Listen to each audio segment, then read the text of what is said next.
Voilà, messieurs, mesdames, chers consoeurs et confrères de la presse, nous disons encore une fois merci d'avoir répondu présent à notre invitation pour venir prendre part à cette conférence de presse. Nous serons en face de notre artiste musicien. Il a beaucoup évolué à Béni. Lui, c'est El Amidou. El Amidou qui va sincèrement nous parler de son parcours, comment il a commencé la musique, donc une sorte un peu de sa biographie, comment il a commencé sa musique. Il va toucher un peu ses perspectives pour l'an 2024. Qu'est-ce qu'il prévoit faire par rapport à la musique depuis qu'il a commencé sa carrière. Il va également nous parler de ses centres d'intérêt artistique, parce que c'est un artiste qui est né d'une famille donc de 7 enfants, mais dans cette famille également il y a deux de ses frères qui ont également choisi de faire cette carrière musicale. À cette même occasion, pour cette conférence de presse, cette activité qui était pas attendue également pour ce vendredi 29 décembre 2023, vous savez que nous sommes à la fin de l'année, c'est une conférence à l'occasion de la clôture de cette année 2023. L'artiste va profiter de cette activité de lancer officiellement sa chanson, c'est un nouveau titre intitulé Wanafki. Donc l'artiste va essayer un peu de nous parler également de cette chanson, les fonds, parce que dedans il a essayé un peu de parler de l'hypocrisie. Donc ils ont un bateau aux Alabama Bango, nous vivre ensemble. Mais les fonds du message, l'artiste va devoir nous expliquer pourquoi il a choisi ce titre, pourquoi il a choisi le fond de ce qu'il a chanté. C'est pourquoi vous allez vous sentir à l'aise, chers concerts. Il n'y a pas vraiment d'artiste, il n'y a pas de musicien sans la presse. C'est pourquoi nous vous avons invité. L'artiste va se présenter devant vous, il va donner cette perspective comme je l'ai annoncé, et vous aurez le temps de poser vos différentes questions. Donc, vous vous présentez, vous posez une question à l'artiste et il sera vraiment ouvert pour répondre à toutes les formes de questions. Donc, ça ne va pas prendre beaucoup de temps. Vous savez que c'est dans la forme, il y a ma conférence de presse, tout ça, là, musicien. C'est un artiste, donc, non soit Koloba. Vous avez des chroniqueurs, il y a des musiciens, il y a des artistes, il y a des journalistes culturels parmi nous. Donc, sentez-vous à l'aise de poser toutes les questions possibles à l'artiste, parce qu'à un musicien, il faut à la qui s'abattre, la musique, ce n'est pas seulement les chants, mais il doit aussi avoir le temps de s'exprimer, parce que un musicien, un chanteur, compositeur. Donc, nous sommes au Asala, c'est pourquoi nous allons devoir inviter l'artiste parmi nous. Il va entrer et on va lui donner la parole. Il va s'exprimer. Il va parler de son parcours, il va parler de ses perspectives, il va également nous parler du fond de sa chanson. Lui, c'est El Amidou. Bienvenue. El Amidou, aujourd'hui, 29 décembre 2023, vous avez choisi échanger avec la presse de Béni. C'est un artiste encore trop jeune, là, trop jeune. Mais vous allez eu le temps de le découvrir à travers cette conférence de presse, parce que les Alakarango, donc partout dans Bambo, Kanyo, chez nous au Congo, artistes, journalistes, il s'exprime devant la presse. C'est pourquoi il a choisi que pour ce 29 décembre, comme c'est déjà la fin de l'année, pour la période festive dans votre fêter la festivité à fin d'année. Et l'ami, bonjour. Bonjour. Voilà, vous êtes à face de journalistes de Béni. Ouais. Vous êtes à face de chroniqueurs, vous êtes à face de journalistes culturels. Ouais. Vous allez nous parler un peu de votre parcours à travers cette conférence de presse. Les amis vont comprendre comment vous avez commencé la musique, c'était comment. Nous sommes ici avec le confrère Papi, Kimanda. Moi, c'est Jonas Mango, lance-pierre pour les intimes. Nous allons donner le temps, au moins quelques minutes à l'artiste. Il va devoir nous parler d'abord de son parcours. Merci de m'avoir accordé la parole. Avant tout, je tenais d'abord à vous remercier pour la présence, parce que je sais que vous avez trop à faire. Néanmoins, vous vous êtes sacrifié pour venir prendre part à notre conférence de presse. Ça me va vraiment droit au cœur. Vous savez, sans la presse, la musique n'a pas de sens. C'est vous la définition de la musique. Je ne serai pas là en train de dire ce que je suis en train de dire, ça vous. Tel que mon frère l'a dit tout au début, je suis El Amidou, artiste et musicien congolais originaire de Béni. C'est ici là où je commençais ma carrière à l'âge de 7 ans. Malheureusement, à cette époque-là, je chantais seulement pour chanter. C'est en 2016 que je me suis introduit au fond de la musique. Après avoir intégré l'orchestre Ligue des Champions de El Champagne, j'ai servi Ligue des Champions pendant 5 ans. Et dans 5 ans, j'ai eu la chance de voyager avec l'orchestre dans plusieurs pays de l'Afrique, entre autres Rwanda, Burundi, Ouganda, et so on.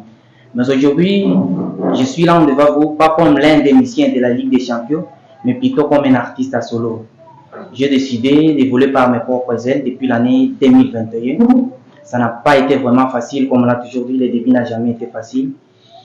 Et néanmoins, je me suis bâti en faisant tout ce qui est à mon pouvoir pour que je sois là où je suis aujourd'hui. Je ne dirais pas que je suis déjà arrivé. Et par ailleurs, je suis fier de mon parcours et de tout ce que j'ai pu réaliser au cours de toutes ces années. Le chemin est encore long, mais je suis sûr et certain que j'y arriverai jusqu'au bout parce que je sais que j'ai le meilleur fan du monde. Ils ont toujours été là avec moi dès le début jusqu'à aujourd'hui. Cette année, nous avons eu la chance de réaliser un maxi single intitulé Résilience, produit par Jeunes Patriotes Consolidateurs de la Paix, structure pour laquelle je suis comme ambassadeur. Nous avons aussi eu la chance de participer à quelques événements communautaires, entre autres le Festival Tomaini, Journée culturelle, en fait, des Anangwe Belé. Voilà, donc, chers amis de la presse, je vais souhaiter que Toti Kalama fond et à la conférence, comme je l'ai annoncé, on sera en train de parler de son parcours. Donc l'artiste, bien qu'il n'a pas été totalement clair, parce que moi-même j'ai eu le temps de m'étudier à travers les mondes et la midou. Je ne sais pas si on peut commencer déjà par la série de questions pour son parcours. Kimanda, vous avez une question pour la première fois et les amis qui sont là, après Kimanda, la série de questions va arriver de l'autre côté. Salut. Salut. Ok. Premièrement, pour commencer, nous allons revenir un peu en arrière. Parce que vous avez dit que vous avez commencé la musique à l'âge de 7 ans. Ouais. C'était quoi l'inspiration de commencer la musique à 7 ans? L'inspiration. Moi, je dirais que c'est quelque chose de très haut. De très haut. Oui. Tu as juste apparu comme ça dans la musique ou bien tu avais commencé quelque part, il y a certaines inspirations qui t'avaient attiré vers... J'ai commencé dans notre quartier. Dans notre quartier, Celle.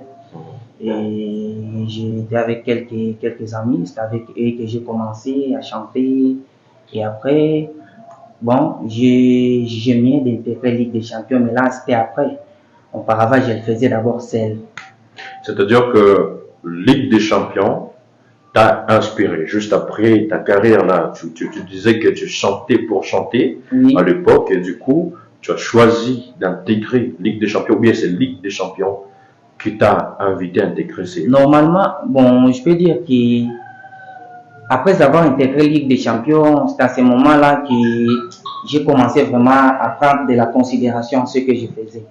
Mais avant, bon, j'étais seulement là, un artiste. Bon, il y a eu un bagage à artiste. Elle avait dit, aux musiciens, so ndenge toza ba chroniqueur. Un moment na mona yo na tout stade. Mais ndenge lobi que musique na yo bimaka, obimaka na quartier obandi koyemba na Ligue des Champions pendant que ngamo na mona yo na podium. Bon, na tout stade. En fait, pendant que Ligue des Champions est après tout stade. Au moins, makamba tout stade, bon, normalement, bon, dans tout stade, dans la qui lokola musicien d'accompagnement à El Champagne. Au moins. C'est-à-dire que tu étais dans le tout stade, mais sous les ailes de El Champagne. Et cela a été confirmé dans le tout stade. Oui, oui. Donc, le bac, peut oser parmi encourager champagne comme il m'a tout stade. Pour encourager té, abima yemoko makambo ebimisa. Alors oui, c'est donc personnellement, yo bando me sentir ndenge nini, oza na ba quartier ozo yemba parce que na yo kayo avant, na yo kayo kala, donc na ba kalinda kuna, comment tu te sentais, yo moko, pourquoi tu n'as pas eu le temps que yo moko faire évoluer talent na yo? Parce que dans votre famille également il y a des artistes musiciens. Au lingaki ke okende chez Champagne pour na nini, pendant que la famille n'a bien les gens à bateau bayemba. Pourquoi tu n'avais pas voulu te rallier peut-être à tes frères, ton frère, chanter ensemble avec? En fait, on le faisait avant. Mais le bas qui a monté. Au moins, tant on a zala ki mwana, on a avant au Ligue des Champions, babilo konyo so na sala ki sima. Na zala ko sala ngo ya kibo mwana. To sala pe barap na barap salwana na grand frère, mais bon na zala ki sala ngo et kaka ko sala, mais quand on a kota Ligue des Champions de na mona ki awasikoyo na bano sala travail. Et puis côté kala na grand frère na tikala ki na été parce que au moins nous ne sommes pas tous obligés de s'atteler sur les mêmes choses, sur la même chose pardon. Tout le baquet, tout tikala kaka biso tout au sala non. Nde mona ki na salima muke ko mona pembeni. Actuellement yo au sala musique. Je mélange tout. Et Salada reggae, rumba, afro, en fait, dans salada nyos. comme tu as beaucoup parlé de Ligue des Champions, chez Champagne, qu'est-ce que l'Oroni il est aux dans la Ligue des Champions, où est la qui est vraiment cool en la musique. Ligue des Champions. Nazo biloko ebele. Omoni lelo ceux qui sont na biloko nazo sala na facilité. C'est parce que nazo chance ya koleka kuna. Ce n'est pas facile, obima isika bayemba karumba, ce n'est pas facile au sala plus de 5 ans na kati ya orchestre ozo sala rumba mais obimi okomi capable ya kosala ba style mususu. Neti nazawa na sala rumba na sala ka afro eloko misusu ba okolonga te. Ngana lobaka ke wana pe sunganga koleka kuna sunganga na makambo ebele. Alors dans la Ligue des Champions, il y a des titres que tu as signés ou ça? Oui, il y a des titres. Non, il y a des titres. Hein? Un garçon de course à Champagne. Il y a des titres. Cycliste, au secours. En fait, les gens ont ebele ba vocal pe na banzembo. Donc alors, si je te comprends bien, je peux dire que chez Tout Stars, tu n'as rien appris. Chez Tout Stars. Donc pendant tout ce temps-là que tu as passé dans l'orchestre Tout Stars, pendant que moi-même, je sais que un jour tu es passé par cet orchestre. Non, en fait, au moins na Tout Stars, bon, Tout Stars na kota ki na classement na bango te. Au moins, parce que Tout Stars ezala ki na belemon kuti bato bazawana. Nga na époque wana o etika ki na yemba ki te na Tout Stars eza nga na tolo basi parce que ba répertoire na bango na zala ki ebate. À part ba répertoire na bango, esprit pe wana ezala ki te. Bonga na salai kawana petit moko boye azawana azomona nenge biloko ezokende ba marque ya bongo. Ouais. Et puis nathan ozoloba répertoire genre musique to répertoire nenge. Non, il y a genre musique. C'est comment? Omoni olobaki ke bozalaki na grand frère non na rap ça. Ouais. Bon année bon.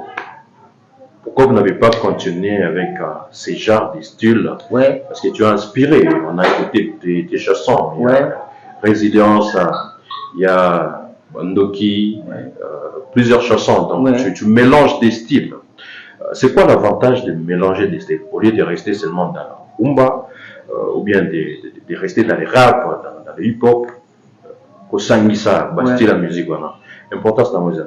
Importance c'est ça, il y a kozwa bafani un peu partout.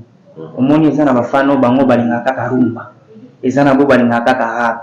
Alors nga na mona kite. Soki na tikali awa, bon on peut na bafani awa.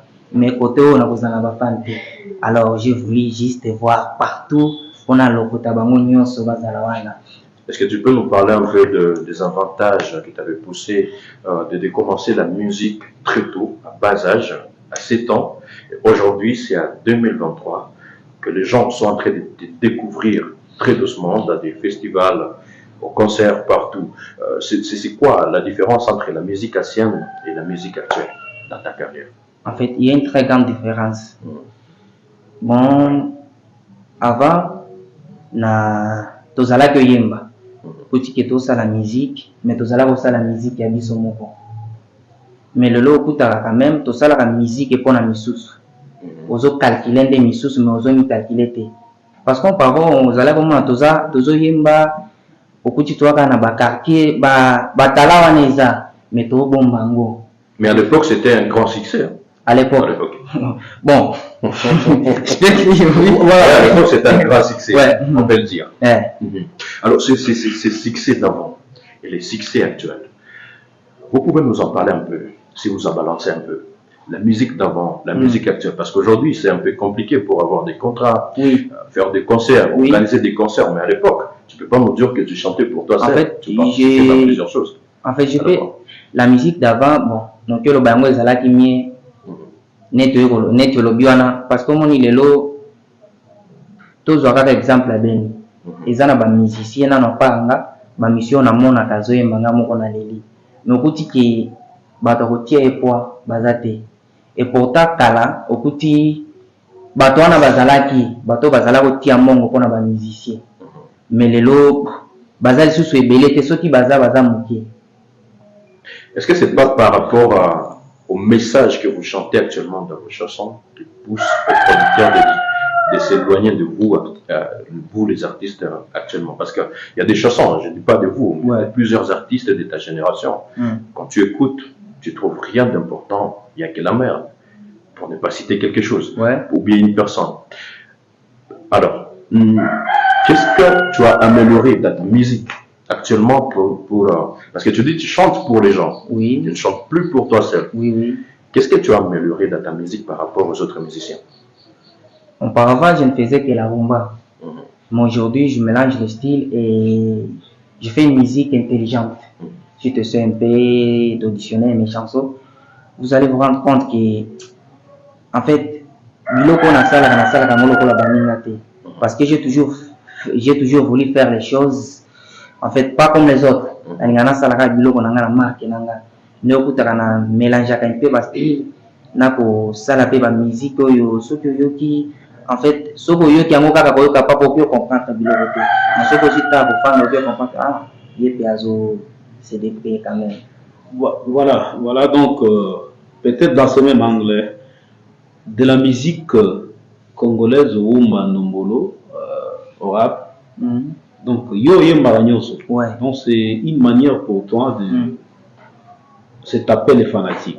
Alors, yo moko personnellement, tango yembaga entre les rap et la rumba congolaise. Qu'est-ce que tu fais mieux? Parce que si on parle également de l'auto-évaluation, yo moko soki on s'auto-évalue, yo mona ko yembaga bien. Mais moi, je crois que je ne suis pas bien placé à répondre à cette question. Il faut tout le monde fan. Na zone ba auto-évaluation. Musique na habitude. Nzembo nanga na yo kaka ngome ata soki na yo kindeni na kuta kaka nano na sale logote. Bangonde il faut tout na bango. Po bangonde bayo kaka. Bangonde bayo kaka. Voilà, vous avez beaucoup voyagé, moment au Burundi et moment au Rwanda. Je vous ai suivi un jour dans un concert à Bukavu. Alors, donc, personnellement, qu'est-ce que tu as gagné à part la vie artistique, à part les talents? Qu'est-ce que tu as trouvé comme intérêt chez Champagne? Chez Champagne, et ça est belé. Deuxième secondaire, natanga na mbongo wa musique. Na mbongo wa Champagne. Il y a musique de Champagne. Il y a Champagne. Deuxième secondaire, troisième secondaire. Tanga na mbongo ya musique ya Champagne. Yé muto afutelanga par ba caché azala ko pesanga. Donc moyen que yo mogo donc le moyen de se taper de l'argent à travers cet orchestre, tu ne l'avais pas. Donc c'est Champagne qui te payait. Non, wana ezala très scolaire pendant que yo ozoyem. Wana ezala ki ba biloko mosusu abana ko linga kaka sala. Mais nazala ko zo caché nanga et puis bien que ezala qui insuffisant que mon frère omoni ezala qui insuffisant te pona kozwa banini ba frais scolaire na kati mais ye moko kaka parce que nga na Ligue des Champions normalement nazalaki lokola petit mokofia bamisie bazalaki ebele mais nga façon bazala kozwanga na Ligue des Champions bazala kozwanga en fait lokola petit frère banani leader ye azala kozwanga lokola petit frère apart na makambo ya musique apart nokuti eza na biloko ebele na Ligue des Champions bazala kosalanga oyo misusu basala bango te siko donc na ba production dans ba spectacle nyonso champagne dans la kati ya Ligue des Champions donc lequel yo mona que tu as bien fait. Est-ce que le public est banda peut consommer donc ils ont ba fan moko au banda ko yeba yo bazo consommer autant aux en Ligue des Champions. Est-ce que les lots au cause en moi par moi ko wana que pour banda ça la bien que ba fan wana au longo na Ligue des Champions bango balandi pe yo pour na talent. Les lots ça na ba fano ceux qui na lobi que ceux qui na 100% sur 100% wana 60 nano utakuna 60 nano utakuna. Oui, mais 40 nde nazobundela. Voilà, chers amis, consoeurs et confrères de la presse, nous sommes en train d'échanger avec El Amidou pour les parcours, pour son parcours. Alors, nous sommes dans ce premier point, parce que nous avons dit que nous allons toucher son parcours, nous allons toucher également ses perspectives pour 2024. On aura touché ses centres d'intérêt artistique, mais également, on parlera vers la fin du lancement de sa chanson. Il va devoir nous parler du fond de la musique, pourquoi il a choisi chanter comme ça, pourquoi il a choisi chanter soit à qui soit il est comment. Alors, je ne sais pas si, chers confrères, il y a une question de l'autre côté. Voilà, vous vous présentez, vous. Oui, à la présentation, moi c'est André Gobadiona. Voilà. Je suis chroniqueur à la radio Canal Afrique. Très bien. En fait, je voulais demander juste l'artiste qui là a parlé de sa biographie. Il était Ligue des Champions. En état de la Ligue des Champions, quel revenu vous avez eu à travers El Vertu Champagne? C'était juste ça. Et également, pourquoi en écoutant votre chanson Résilience, vous voulez exprimer quel message au niveau national? Également, quelle stratégie vous avez eu en faire pour ne fût-ce que faire réaliser la conférence de presse pour la fin de l'année? C'était juste ça. Voilà. Quel revenu Je crois que je tiens. La question est déjà répondue, je pense, confrère. Mais au moins, il parle de résilience. Qu'est-ce que vous avez voulu dire à la population qui consomme vos titres? On a sa population Nini. Et puis, pourquoi tu as choisi, ça c'est la troisième question, pourquoi tu as choisi seulement tenir ta conférence de presse juste à la fin de l'année? Bon, parce que au que ça la conférence na katikati année, ils font ça la fin de l'année pour on mécanique pour pesa parcours yo sala kinane. Au que ça la ngona ebandelité na katikati pété. Il faut que ça la ngara na suka. Pour année on de mois suka. Après mois au côté 2024. Voilà. Mais ça peut arriver que dans un mois on se sentir que tu as beaucoup réalisé. Et quand c'est noté qu'il n'en est au salama. Parce que même dans 3 mois, tu peux faire quelque chose qui peut faire parler le monde. Nde na yebisa ki yonga na sala ka biloko na marque nanga. Na marque. Ouais. Voilà. Alors c'est quoi la question aussi. Le confrère a posé la question de savoir dans la chanson Résilience. Oyema qui a c'était quoi le message que tu voulais donner aux consommateurs de En fait, vous savez, ça fait longtemps que nous sommes en guerre, mais malgré cela, c'est comme si la population s'est déjà familiarisée à la situation en fait. Auparavant, bazala oboma bateau, au petit bazo boma bateau, et ça lui moi panique moi boy. Mais le lobo, baboma kuti kaka, ok aussi tout kamé, le rôle a talaté. En fait, bateau basala ni tu moi ko mesana bilo kwango, komoni. Donc moi résilience soit ne koma na mona kité quand même il faut na sala eloko moko boye awa pona ko la kisabato ke bien que tozana guerre bien que biloko nyonso zele ka chebiso mais il faut tozalaka makasi toyebake lelo tozolekela makambo nyonso oyo, mais demain ou après-demain notre ville retrouvera sa paix. Voilà, tu as parlé de 60%. Hein? 60% des fans aux Anabango, Baouta, Kuna. Hein? Tu as parlé de Kuna, donc tu voulais parler de Ligue des Champions. Ouais. Alors, pendant tout ce temps, depuis que tu as commencé à voler par tes propres ailes, au bout de combien de concerts, dans combien de spectacles, comment tu t'es évalué personnellement? En fait, à part les chansons, oui, dans le spectacle, donc tu as touché moi là-bas le festival Toumaïni, ouais. Des histoires comme ça dans le spectacle, tout le bâtiment karaoké, tu peux évaluer à combien de productions et puis comment tu t'évalues par rapport à ces sorties. Concernant nos yanga moko na betate, mais na ba événement mosusu quand même na chance à participer. Et puis na okyo lobaki moto ya zaye moko aza lokola oya za sima moto te.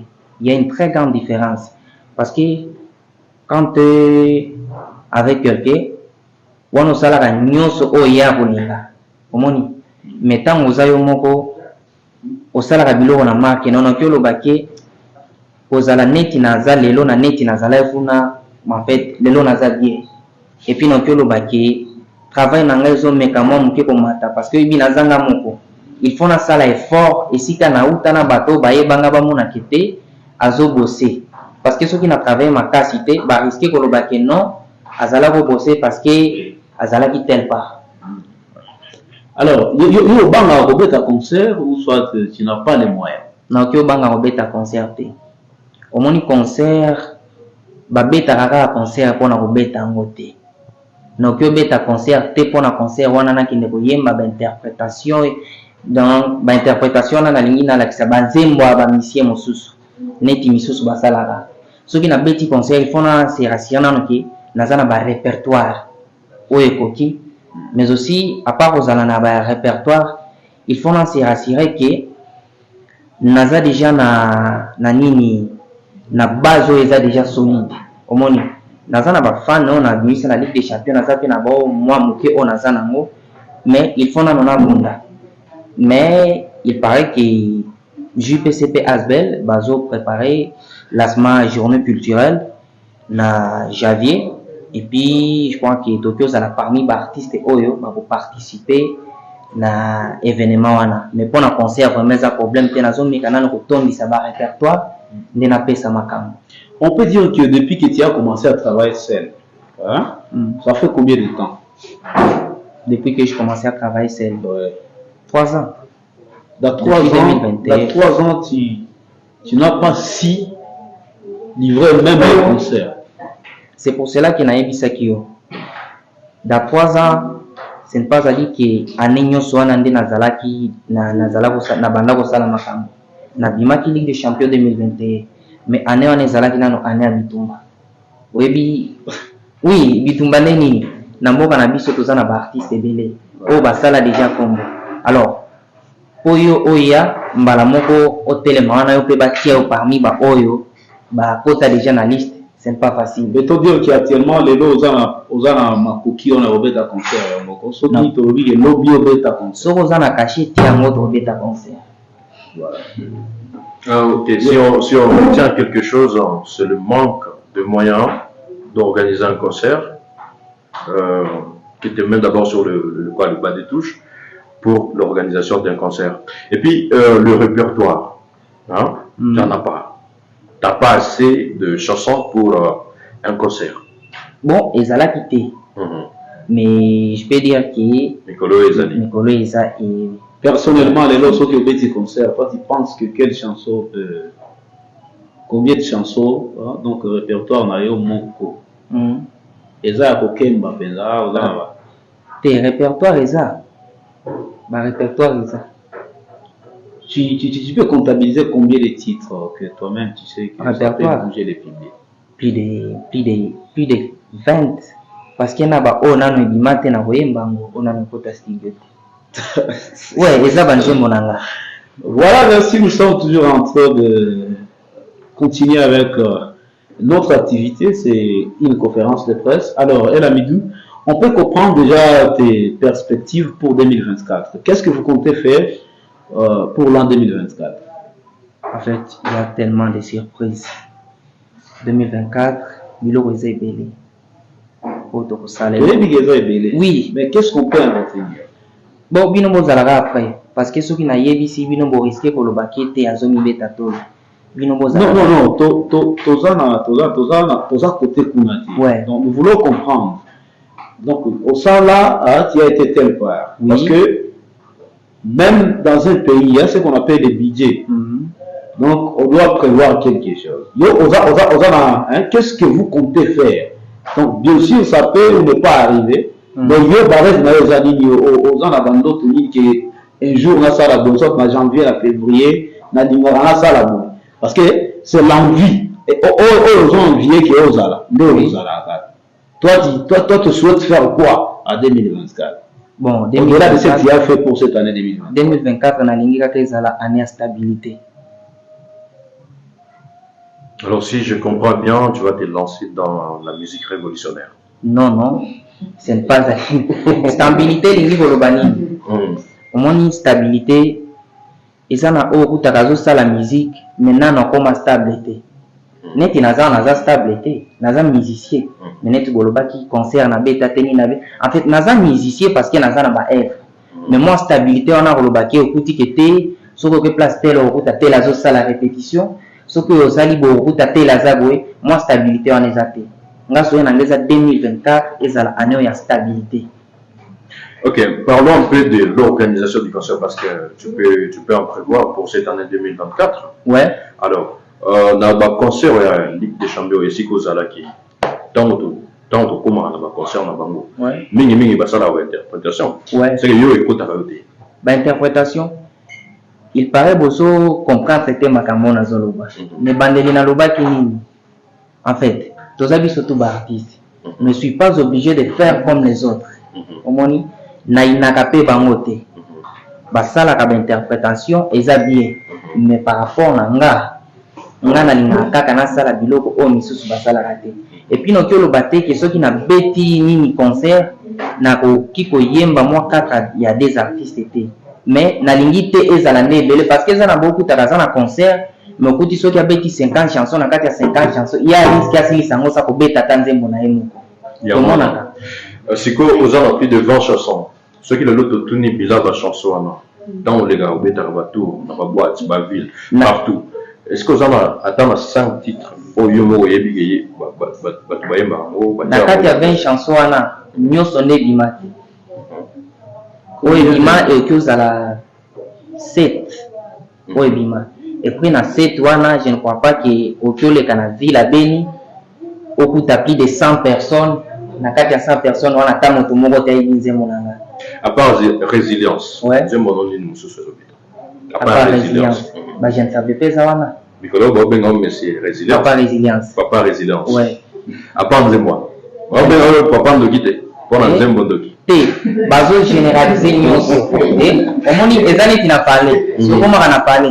Est-ce que bazo le baki est parce que nanda koyo kombo papa ande Joseph, maman peut par exemple Mariam et Naban. Bazo le baki qui bon. Aouza et pas Joseph Philémon te. Balo baka aouza et pas Joseph. Il y a des responsables. Donc, il bazo benga papa résilience bazo généraliser nyonso parce que nyonso ça na kati ya marxisme que la résilience. Les bazo kaka kombo wana. C'est quoi le reste? Dans 2024, on se préparer ma femme non bah surprise année surtout par rapport à style la musique est-ce que koyemba makambo etali pe côté ya Beni surtout oyebi ki makambo habitu bandaki en 2021 oui bandaka oui tant boyembaka mpona paix mpona banzembo na bino ya nini ya révolution boyembi eleki nango boye neti mopepe boyembi lisusu eleki nango neti mopepe boye siko yo na 2024 ndenge olobi ke yo kosala makambo oyo bato basala nano te mpona paix na Beni mpona bato oyo balingaka rumba mpona bato oyo balingaka ba hip hop R&B nini bakoki retenir pendant 2024 surtout en 2024 toyebi ke osala makambo bien Ouais. Ba femme tout. Ouais. Oh ba monsieur mususu ba sala na noté. Siko ba surprise ona. Est-ce que yebisa biso ata. Ouais ba surprise ezebele mais na kozonga nanu mwa sima. Place lobaki kebo. Bitumbe bandi lelo te banda kala mais biso toyemba kaka banzembo eleki boye. En fait, je suis pas la toute première personne ni la dernière à chanter pour la paix. Et puis ce n'est pas à dire que parce que je chante pour la paix, c'est pour cela que la paix va venir. Oui, mais j'essaie un peu de poser aussi ma pierre na fondation ya lit pour que un jour tango kimie kozongaka baloba ke tel paix asala ki boye pour kimie zonga na mboka. Mais aussi pour na ba surprise eza na ebele eloko na koyebisaka bafana na ngai eza nini mosala tosalaki na année oyo tosalaki yango toki oloba bon ezalaki ya bien mais soki basetelaki nango na rassurer bango ke 2024 tokosala plus donc tosalaki tokosala yango 3 fois tomultiplier yango 3 fois soki ekomi moke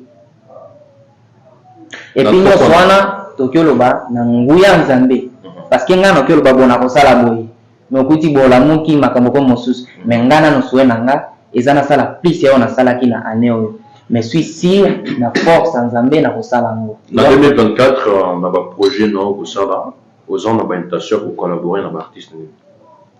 Bon nano na boulette pour la collaboration parce que na lingaka nano na travailler après comme na ba niveau moko boya travail ndena mona te il faut na collaborer na tel parce que collaboration ezalaka nini collaboration ezalaka ko partager tango yembi na oyo bafana oyo bazalaka oyeba yo te directement bakomba bafana ngano kyolo ba bon nazolinga nano na tia nano mosisa parce que neti naza lokola mopepe il faut que nzete mosisa eza na ba préparation na lobby na tuna question na gère ya ba projet aux en ouais aux en ba nzembo oyemba tango suso oyemba déjà ouais et bima na noté na marque au star par style de musique surtout ceux qui te lobby te poser une question on a bien nous on a pour ça na on il y a pour collaborer na artiste pour na gérer musique na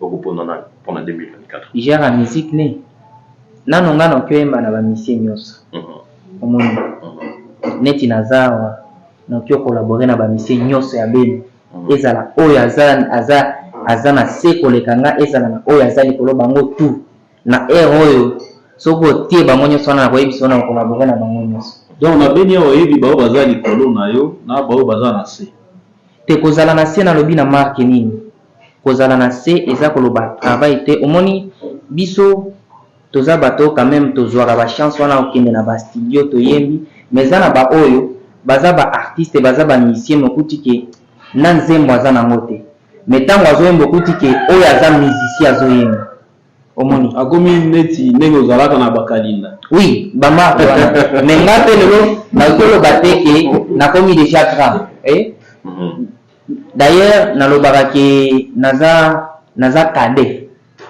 naza petit ya bamisien nyonso abeni parce que nanu nga nasala eloko te biloko te oyo nasalaka kaka oyo alors elle a mis d'où s'il arrivait que ndenge bando oloba caché s'il arrivait que organiser moi festival moko boye awa soit moi fara la festival tumaini voilà donc tout doit fara avec une artiste musicien est-ce que la force aux anango tu peux te sentir capable d'affronter ba musicien aux ana bango na noir na be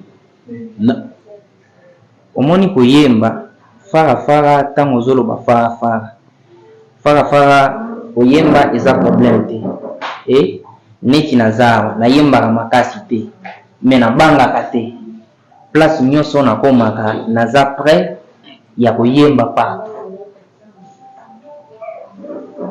la base ozwi déjà la réponse non je ne comprends pas bien est-ce que tu as cette force d'affronter un de ces artistes parce que yo moko ozoloba keza na bao mona ke baza bana na bana na marque nini ozo comprendre omoni bana wana est-ce que tu peux te sentir artistiquement de les affronter na ebiso nano boye na meki mo mke kozonga sima bana na lobaki na côté ya travail te na côté ya nini ya travail te na ebisaki na côté ya ba réalisation omoni Voilà. nde na lobaki boy mais kolobaki koyemba ngani ti naza awa naza makasi te eza na bamisie ebele baza na beni kutu presque bango nyonso bayembaka koleka nga mais place bazanga mpe nakoki oyemba nabangaka te naza makasi te mais nabangaka te Place baza okoki oyemba. oui kasi festival tumaini tozalaki bamisie nini bamisie ebele bazalaki mais toyembaki tosalaki mwa moke oyo toyebi. Voilà, qu'est-ce que vous reconnaissez de Barman? Barman c'est mon frère. Voilà. Ouais. Il n'est pas le seul de ta famille, je pense, qui chante. Non. Ils sont nombreux. Alors, na ndenge bango pe bazo évoluer. Comment tu te sens par rapport à ton évolution et l'évolution de tes frères qui chantent? Bon, je crois que lui d'ailleurs il est en avance. Il écoute ça liboso. Oui. Mais tu n'as pas seulement souhaité lui emboîter les pas. Au moins qu'il y ait autant na mapeka ya champagne. Naza na mapeka champagne te mais nazalaki na mapeka champagne. Omoni mwana mayele azwaka biloko mpe partout. Na ote ozala wana bonaza sima na ye boto okende kaka ti mais peut-être okende place mosusu koki osunga nga esungi mpe na ye. Mais apparemment bando nyokola bino ya somba bakara bino te kosomba car eza problème te omoni car car eza problème te moto nyonso asombaka car soko oza na mbongo na soko oza na posa kosomba ngo mais loko na koyebiso eza nini ce n'est pas à dire que te lokola biso tout oza na orchestre oyo nde il faut chaque moto azala na car eza bongo te. Voilà, je peux dire que tu t'es révolté contre Champagne ou soit tu es sorti de bon cœur. Eza ko se révolter te lokolo oza wana bon nazo exemple na nga neti na boye na nano na parler pa na biso na bapara na nga en fait bapara na nga basalela nga biloko ebele balekisaka nga batangisa nga mais bayebaka ke moto oyo tozoleisa lelo ye mpe akozalaka responsable quelque part nde lokola nazalaki pa champagne nazalaki kobosi mais na ye moko azalaki koyeba ke petit oyo nazo encadré ye mais lobi ye mpe akozalaka responsable quelque part makambo oyo nazosala ye mpe akosalaka yango libanda eza nango normal. Et ça peut arriver que ya benga yo na concert que otia mwa vocal oyo betaka eloza kuna bon soki ekuti ke naza na babiloko mosusu te soki nakuti ke non naza libre ta eza noki okende na eza problème te est ce que oki obanga kozonga epa na bino na pale penza bokokoma na pale chez yo nde olobi bopere na nga akomi ennemi kutu na kozongaka na pale te Ligue des Champions eza epa na nga. Donc ça arrive des fois que oko beta pe matolo wana na okesala yango te mais wana eza sens ya irresponsabilité obimi na pale après bon papa vraiment koto mwasi aza malade omoni wana omona ki oyo abima mbango il faut sala nde sikoyo effort epe place ya sa amibeta pe lolo bake wi nga mpe nasala mwana mais na ndenge ya nuance soki aye ke namoni ke ozoevolie apesi mwa eloko mpona kosunga orchestre kozwa yango soki aye nango ye moko sa kosenga abi bopeti na nga bozwa bonoki obo yango te me nga noki osenga ye te ebongo moto akondimaka bana na ye bakufa na makembe eza na bana kasi est ce que ozomona bana nga bazokufa ubie carrière na nze ezomata te Merci c'est vraiment un plaisir kozala na yo makambo tozolobela na heure oyo eza makambo 2024 mpona yo moko nanu mpe bafana ndenge olobaki ozoyembela bato ozomiyembela lisusu te 2024 soki tolobi yango brièvement na bref ozolengela nini bafana ozolamba nini 2024 nazolamba biloko ebele epuis bafana na nga bakomona nga na image mosusu parce que neti nano naza awa eza na nzembo moko tokolasi lelo da quelques minutes awa ekozala déjà disponible na chaîne na biso ya YouTube et la mide officielle wanafki so meki mwa moke koyoka nzembo wana oyoki na banzembo na biso tozala kosala okuta ke mwa différence ezali wana elingi koloba déjà ke tozo annoncer 2024 c'est que basa tantre na baligne mosusu ceux qui annonce tozala kosala kaka reggae, rumba, afro, peut-être 2024 tokoyemba pe na kizulu. Tambo. Omoni. Oyebana basinga. Est-ce qu'il y a pas vraiment un projet de faire un album? En fait, moi, makambo album, j'ai pas l'habitude de dire aux gens ce que je vais faire. Voilà pourquoi tu fais une question. Nazoni ngana meka mpe ko la sabino ke. Omoni album. Na okyo ya tena ibisabino te, nazo préparer album, na kobeta album na imba banze monyo siko comme 2024 ngamo kondano na sinke la pambe limite. Bino mo konde boko asio lo ba ke obeta album. Banze mbo ezale sawa ne ezale zati, mais pour album na okyo lo bateke te na kobeta album ata soki na kobeta ngo. Il faut être la surprise. Maintenant, on a rassuré bango que 2024 ba koza biloko bien. Et puis to ko meka pe ko yemba bastilo to yemba na note. Na kizulu na question to. To yo gata mo extrait. Te na isi bino peut-être na yemba na kizulu. C'est une promesse. Malgré sa promesse, mais moi rappelle. Moi rappelle. Tala ba ko tala. Ah. Ba yo ga na kizulu. Kizulu ni na te kizulu za mwana. Sito yemba pe na portugais. Soki bomekima muke koyoka bavoka na biso na Ligue des Champions na kati ya Reine du Roi. Nanu nga nayoka te. Si seulement tu peux saluer mes caresses, tu verrais que c'est una vida cantora una mujerino. Ronchonero Romeo di Tael, se perdone, te quiero mucho mi amor, te amo, te lo ves que no sido, tengo certeza, On est en portugais.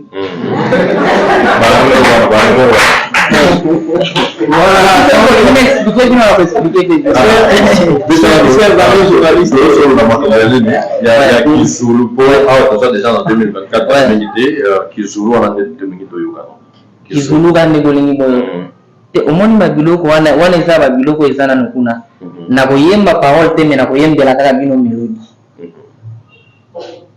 bozaka na posa melodi mais melodi bokoyoka eloko te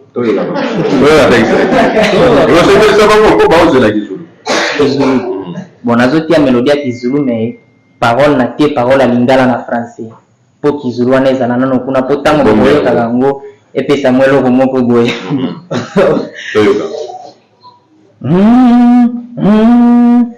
Yelelele mukanda, yelelele mukanda, yelelele mukanda, mukanda c'est ton ami, mais voilà katero. Cette fois-ci nous allons écrire pour attendre. Ils sont peut-être des sourds, mais pas des savants. Mukanda, yelelele, yelelele mukanda na, mukanda. Muganda, Muganda, Muganda, Muganda. Le bon on est voilà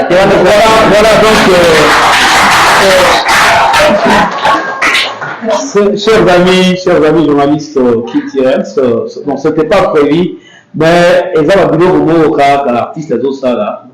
Donc voilà, en 2024. Et la qui suit déjà que ça a maquillé. Alors, est-ce qu'on peut comprendre tes centres d'intérêt artistique? Mes centres d'intérêt artistique. Ouais. En fait, je suis musicien, j'aime beaucoup la musique. Mais ce qui est plus important pour moi dans la musique, je dirais que c'est la personnalité et l'impact que tu as sur les gens et à travers ton style, ta voix et tout ce que tu dis. C'est ce que je fais. Donc, depuis que tu as choisi ta carrière, bien qu'au Bandango, il n'y a pas vraiment, il n'y a pas de poursuite familiale. Donc, les parents, est-ce que les parents se sentent à l'aise? Tika monter ma polele qui ose un musicien. Bon, le loba tika monter ma polele, mais ils ont là qui peut faciliter. Pour na betama pe ko betama mais lelo ba comprendre na bango et puis ba comprendre parce que nazanga mongo te toza ebele lelo soki ba pekisinga na ko bisa bango bobo pekisa na mon grand frère soki atiki peut-être na penoke donc ça c'est le magila exactement mon société ba makila ba no pekisa pour kota kisi to pour banda koyeba te omoni baba no pekisanga parce que bango omoni musique bato ebele bazora musique eloko leza biloko ba voyou ba melibangi bana omoni neti bazwaka et puis bango bayebaka ke oyo soki asali musique soki kotanga kate tokoyoka après 2 semaines aza na mwasi izemi esi ekoti mais nga neti omoni nga awa namelaka masanga te nabendaka mpe badiamba wana te et puis naoki oloba ke nalingaka te me nalingaka te. Bon. Ouais. Donc c'est-à-dire tozala na succès ndenge nini obanda linga te na kolinga normalement lelo nde noki obanda ngo sitokutalaka na bango mais okutaka soki naza daya neti naza wana na mwasi te neti omoni nga pourtant olinga et pourtant nalinga omoni ke eza problème. Cela montre que peut-être la place nazoki noki otikalaka nga moko bokutika natikalaka boye na se concentrer kaka na travail. Alors yo boya kobenda likaya soit komela masanga po yoka ki bato balobaka ke ba musicien babenda mingi nde obenda moke soit premièrement d'abord parce que ça un avantage te nga eloko nyonso ekokotisela nga te nasalaka yango te wana eza liboso lobi ekotisa ba esprit ndenge nini baoyo babendaka likaya na biso baoyo tobendaka te est ce que topesanga mwa biloko nini oyo bango basalaka ya makasi oyo bato babendaka likaya te basalaka yango te ozomela kaka eloko po opesa odringe na mutu apres komela okwei na batera social eza na avantage te epa na nga omoni wana eza liboso epi ya mibale nasalaka effort nalakisa baparake neti bango bazala kokanisa ke musique eza kivoyu musique eza komela diamba musique eza boye nalingaka nalakisa bango ke nyonso wana bayokaka eza bongo te. est ce que komelaka yoro moko okende église nga nasambelaka kutu makasi eza komibeta tolo te me talaka elongi na nga talanga bie talanga bie naza musulman siko talanga bongo elongi te naza musulman bamusulman pour reconnaître musulman avant nano bakanzo wana ko reconnaître ndeni naza nango te okoti ya tentire abaki okotemi okiomeka lukata mwa mayo bimisango na église na bino kokanga suki eza permis kokanga suki te omoni nga na musicien et puis omoni suki nazomeka mwa moke ko faire voir bato suki eza nango biloko bakangi na mutu oki ozala oza na suki okangi suki boye mais okuti ke oza na droiture oza moto mpenza spiritualité donc orespecte nano nzambe mais eza na baoyo akangaka suki te okuti makambo asalaka eza makambo moko eza suki oki ozala oza na suki oza na oyo na soki ndenge nini mais okuti ke oyo na banda okanisaki aza boye mais soki ozwi ta kofanda naye oyo kose rendre compte ke la parole est trompeuse. Ouais. Voilà, messieurs, mesdames, nous tendons vers la fin de notre conférence de presse qui a été organisée juste à l'occasion de la clôture de cette année 2023. Alors, on peut parler de la chanson en Afrique. Dedans, sur le plafond, qu'est-ce que vous avez chanté? Parce que vous avez prévu lancer officiellement cette chanson. Wengine wanafiki wa karimu wanakuchekesha, mbali ukikwenda mgongo nageuza kisu nachomeka. Yo mami, dunia sio mbaya, no, ila binadamu ndo wabaya. Unayekula naye leo kesho ndio adui yako, maneno mbaya unapangilia usimwambie. Alors, si on écoute bien ce passage, hein, c'est pas un truc nouveau. Hein. Ouais. Les gens chantaient ça. Tout ça. Ouais. Les Wanafiki, les mauvais amis. Oui. Les gens qui font semblant. Oui. Les gens qui semblent t'accompagner mais ne sont pas avec toi. Oui. Tout ce que tu viens de dire là. Ouais. Les gens chantaient. Oui. Tu as dit que tu vas apporter un truc de ouf. Ouais. Un truc que les gens n'ont jamais fait. Ou bien ça sera bien dans la mélodie. Te, nazo biso na marque ni. Quelque chose de nano neti nazawa. Est-ce que à part nga na mi beta tolote. Mais lokelanga bon 5 ezebele. Lokelanga ba artiste ni balé o basala ka style nyonso na beni. Oyo ka banzembo na bango. Et puis ezana bo basala ka okuti ke bo ezana moto asala ka rumba. Mais asali afro tie moko azolo bon oyo ça ba biloko atele.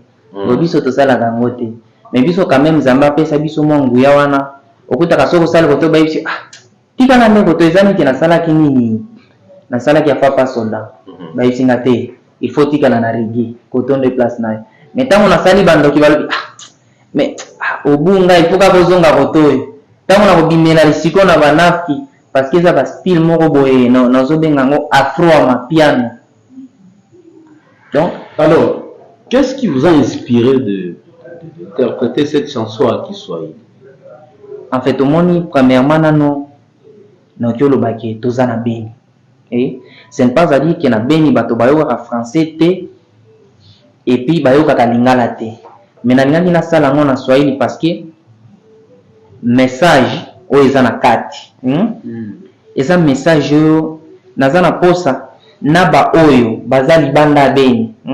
Ba comprendre que oyo azoyemba bo eza beat bien mais boye mais ayembi yango na Swahili il faut bango pe bazala na courage wana ya kozonga mwa moke ko comprendre que biso pe tokyo valoriser langue parce que ato sola Kiswahili lelo kutaka ba Diamond Platnumz azoki no beta na ba américain mazoyemba ka Swahili bien que toyemba ba français ba lingala mais batamoko boye il faut na tozonga ka tona fa ya kwetu. Voilà, en faisant les histoires de chez vous, parce que je vous ai parlé de l'inspiration de Kiswahili. Bien sûr, il y a des Swahili, mais la musique nayo, donc dans tes projets d'avenir, est-ce que la musique nayo est Beni? Vous n'avez pas cette ambition de consommer ailleurs que Beni? Ok, ça la base, libanda te avo ça la base pas nayo. Donc, wanafiki na musali yango pona bato ya Beni. Wanafiki na sala yango pona bato ya Beni. Bon, kasi ba Diamond piso ne babeta ka na ba France ko. Moi je suis en train de tenir tes propos. On le dit que yo Beni ba yo la Kiswahili ne lengi yango. Nazolinga na sala nyonso. Na kyo linga te parce que mingi na yemba na Swahili na France na ni français na lingala. Na kyo linga kaka te na tika la kuna. Logona nazo sala ba style nyonso. Nazolinga pe au sala balangue nyonso parce que na 2024 na banzembo anglais bokoyoka en fait on mélanger biloko nyonso soya na biso eza moto nyonso se retrouver na place na ye et puis to meka pe ko zwa ba biloko un peu partout. En fait, le lancement officiel de ce nouveau titre que vous avez interprété, c'est pour aujourd'hui, le 29 décembre 2023. Pourquoi vous avez choisi seulement lancer cette chanson aujourd'hui? Aujourd'hui, en fait, ezan zembo na lingi na kanganango année et puis ko kangane ce n'est pas à dire que pona la seango il faut na la seango soki na journée na préféré na tiango lelo parce que lelo ça le connaître nazana posa bato ba kota na nini na nouvelle na baza déjà na mood wana. Et puis le rôle va faire nanga ba patienter petro na linga kina tika bango kaka bongo te na linga ki ba silisa année déjà na bazana na mood ya 2024. Voilà, certes cette chanson vous a pris des moyens. Plutôt dire que dans la ou soit il y a un bienfaiteur qui vous a soutenu pour que cette œuvre soit. Au moment na côté ba là na que le baté qui nazana ngo parce que presque bilo autour tout ça là.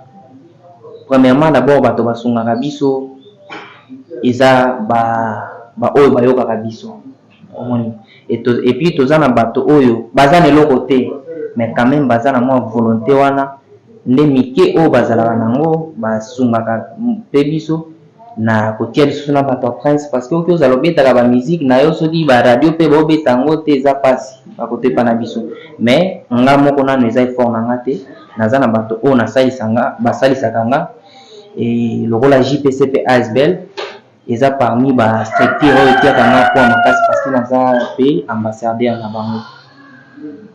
Merci Elamidou, lelo nzembo zobima wana voilà ba plan na mpona promotion ya nzembo 2024 omoni kala ezalaki ndenge nini soki kolancer eloko il faut ça la concert mais actuellement bino ba musicien Beni bomi adapté pe na nene na ba chaîne YouTube bien sûr nzembo ezala na chaîne YouTube donc à part chaîne YouTube vous en lelo te ozolengela à part chaîne YouTube nana biloko ebele no yenge na olengela donc yo iba omoni bo YouTube c'est bon mais omoni na beni soki tozwi 100% ya bato bazala na internet soki eza ebele 20 nde ezala na internet na YouTube oki obeta to kuti obeti 50k na YouTube mais soki okoti na terrain okuti réalité za mosusu.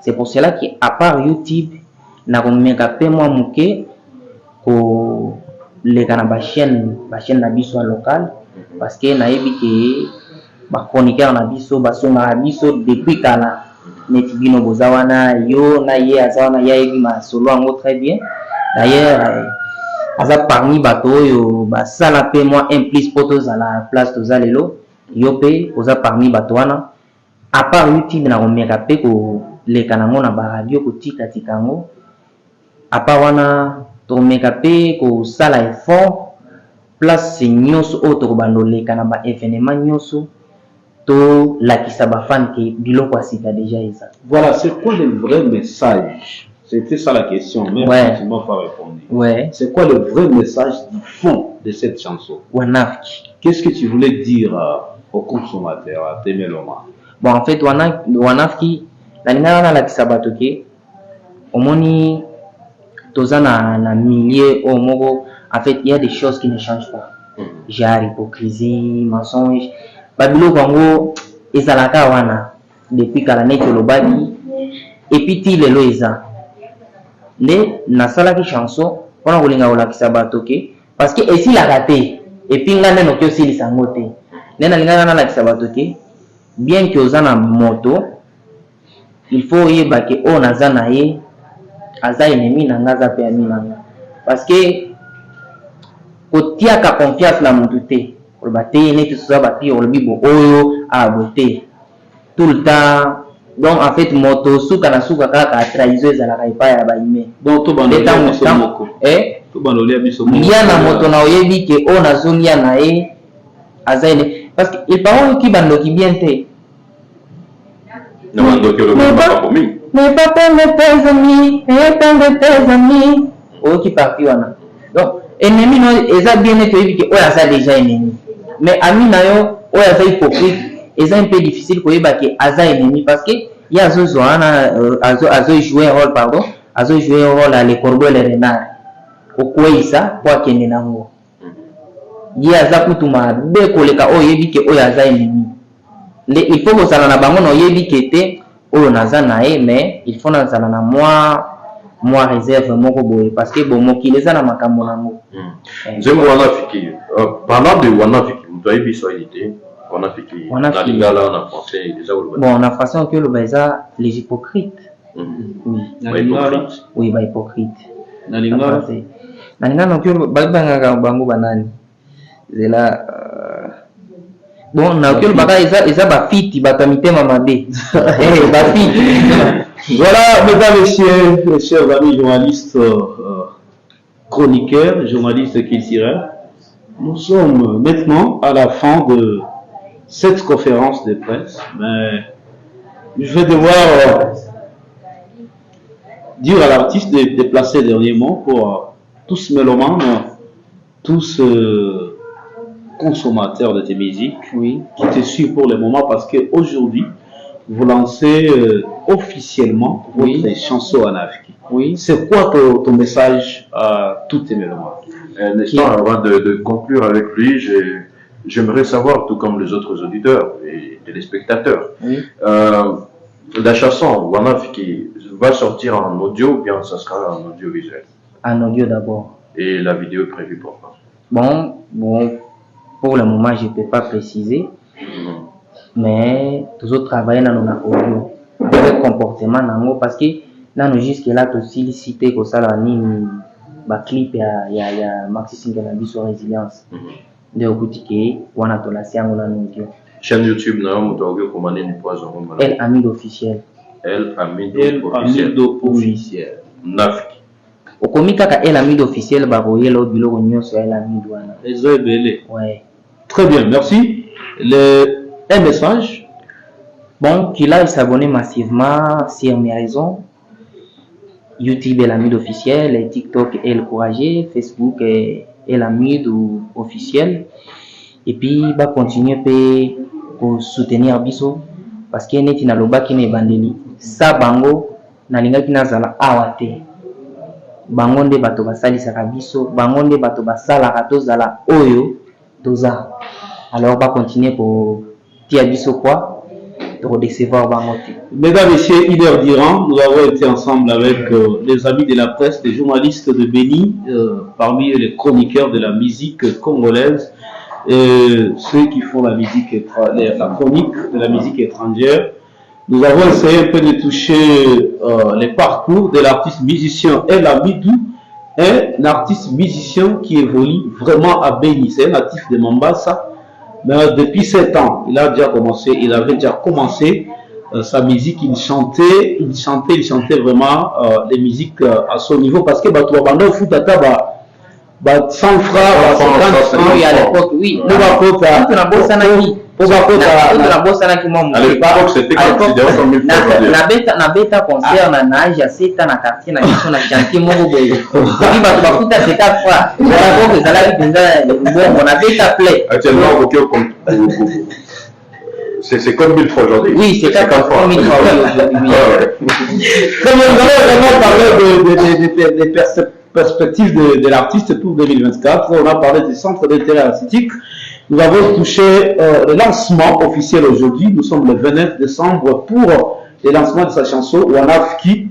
Nous remercions tous les amis, confrères et consoeurs de la presse de Béni qui ont répondu présent à notre invitation. Moi, je suis Jonas Bango, lance-pierre.